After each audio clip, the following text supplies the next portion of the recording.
Europe में राष्ट्रवाद का उदय।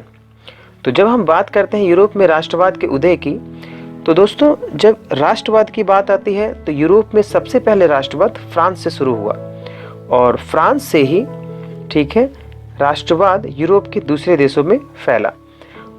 क्योंकि जो नेपोलियन था और जो भी मतलब फ्रांस में राजा हुए सम्राट, उन्होंने अपना साम्राज्य का विस्तार करना चाहा और जो भी उन्होंने आसपास के क्षेत्रों को जीता, ठीक है, ऑस्ट्रिया, बेल्जियम, इटली के जिन भी क्षेत्रों पर उन्होंने अपना कब्जा किया, उन्होंने राष्ट्रवाद को फैलाया, अपने सिद्धांतों को वहाँ पर मजबूत किया।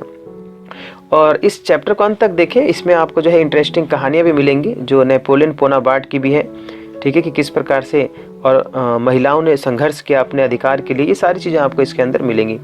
तो आइए शुरू करते हैं यूरोप में राष्ट्रवाद का उदय। तो अगर आप नए हैं तो आप ये देख लें, यानी लाइक करें, चैनल लाइक करें, वीडियो शेयर करें और सब्सक्राइब करें।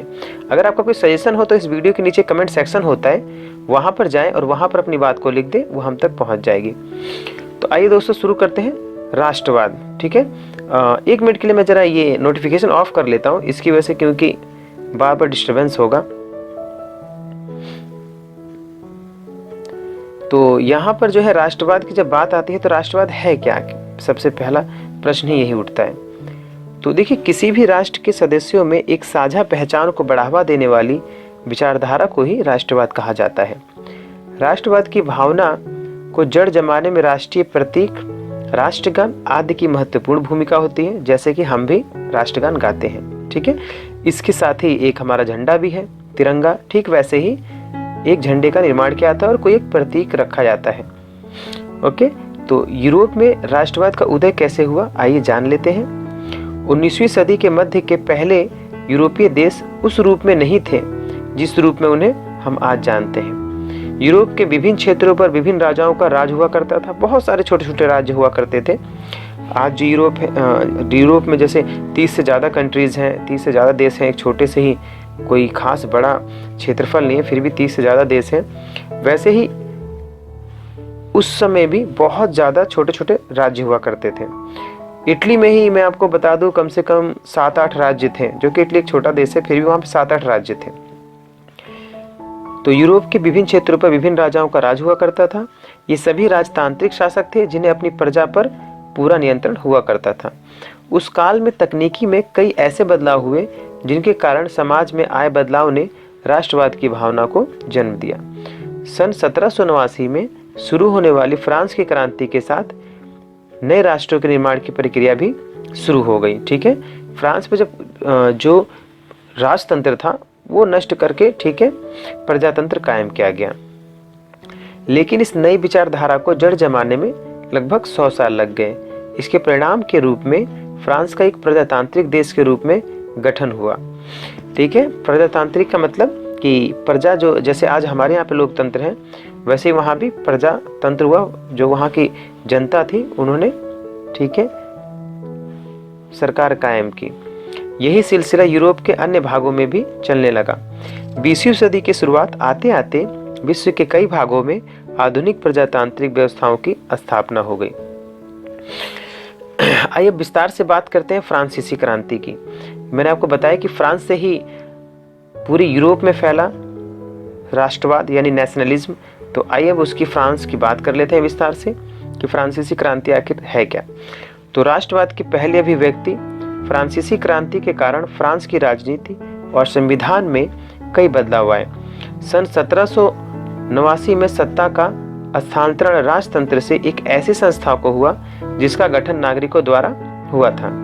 इसके बाद ऐसा माना जाने लगा कि फ्रांस के लोग ही आगे से अपने देश का भविष्य तय करेंगे। दोस्तों, लोकतंत्र और प्रजातंत्र में थोड़ा सा अंतर समझ लें।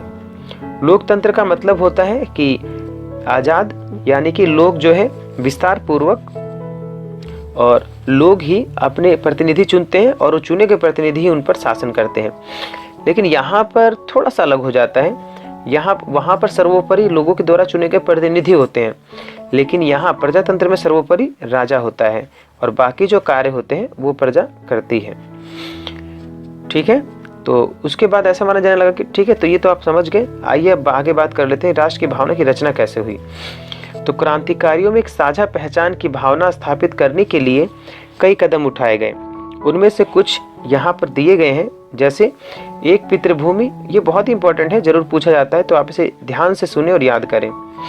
एक पितृभूमि और उसके नागरिकों की भावना का प्रचार, जिससे एक ऐसे समाज की अवधारणा को बल मिले जिसमें लोगों को संविधान से समान अधिकार प्राप्त हो, यानी गरीब अमीर का कोई ज़्यादा फर्क ना हो, ठीक है, सबको समान अधिकार मिले। राष्ट्रीय प्रतीक को हटाकर एक नए फ्रांसीसी झंडे का इस्तेमाल किया गया, जो कि एक तिरंगा था, यानी जो राजाओं के प्रतीक थे उनको हटा दिया गया और एक झंडा जो है राष्ट्रीय स्तर पर, यानी कि राष्ट्र की पहचान के लिए लगा दिया गया, अपना लिया गया। शहीदों को नमन करना, ठीक है, एक केंद्रित प्रशासनीय व्यवस्था बनाई गई जिसने सभी नागरिकों के लिए एक जैसे नियम बनाए। फ्रांस के भूभाग में प्रचलित कस्टम ड्यूटी को समाप्त किया गया और राष्ट्र के नाम पर नए स्तुति गीत बनाए गए और शपथ ली गई। मतलब ये सारी चीजें हैं जो राष्ट्र की भावना को बढ़ाती है। आइए बात करते हैं कि यूरोप के अन्य भागों पर क्या प्रभाव पड़ा इस चीज का। तो जैसे मैंने आपको पहले ही बताया कि फ्रांस से ही फैला हर जगह, यानी पूरे यूरोप में फ्रांस से ही राष्ट्रवाद पनपा और फैला। तो फ्रांस में होने वाली गतिविधियों से यूरोप के कई शहरों के लोग पूरी तरह प्रभावित थे और जोश में आ चुके थे। इसके परिणाम स्वरूप शिक्षित मध्य वर्ग के लोगों और छात्रों द्वारा जैकोबिन क्लब बनाए जाने लगे। उनके गतिविधियों ने फ्रांस की सेना द्वारा अतिक्रमण का रास्ता साफ कर दिया। 1790 के दशक में फ्रांस की सेना ने हॉलैंड, बेल्जियम, स्विट्जरलैंड और इटली के एक बड़े भूभाग में घुसपैठ कर ली थी। ठीक है, यहाँ पर आप ध्यान दें, हॉलैंड, बेल्जियम, स्विट्जरलैंड और इटली के एक बड़े भूभाग पर घुसपैठ कर ली थी। इस तरह से फ्रांस की सेना ने अन्य देशों में राष्ट्रवाद का प्रचार करने का काम शुरू किया, यानी जहाँ जहाँ उन्होंने कब्जा किया वहाँ वहाँ उन्होंने राष्ट्रवाद को बढ़ावा दिया, यानी अपने ही तरीके से शासन किया। अब बात करते हैं नेपोलियन की। ये बहुत ही महत्वपूर्ण भूमिका में रहे फ्रांस में। नेपोलियन ने, ठीक है, नेपोलियन जो कि 1804 से 1815 के बीच फ्रांस के बादशाह थे, ठीक है, राजा थे। तो इन्होंने क्या क्या किया, इन्होंने बहुत ही इंपॉर्टेंट काम किए। जैसे इन्होंने सबसे पहला काम यही किया कि प्रजातंत्र को समाप्त कर दिया और दोबारा से राजतंत्र कायम कर दिया। तो नेपोलियन ने फ्रांस में प्रजातंत्र को तहस नहस कर दिया और वहां फिर से राजतंत्र की स्थापना कर दी। लेकिन उसने प्रशासन के क्षेत्र में कई क्रांतिकारी बदलाव किए। उसने पहले से बनी व्यवस्था को बेहतर और कुशल बनाने की कोशिश की, यानी जो पहले से व्यवस्थाएं मौजूद थी उन्हीं को उन्होंने बेहतर बनाया और कुशल किया और अच्छी करने की कोशिश की। 1804 का सिविल कोड, जिसे नेपोलियन कोड भी कहा जाता है, ने जन्म के आधार पर मिलने वाले हर सुविधाओं को समाप्त कर दिया। इसने कानून में सबको समान हैसियत प्रदान की और संपत्ति के अधिकार को पुख्ता किया।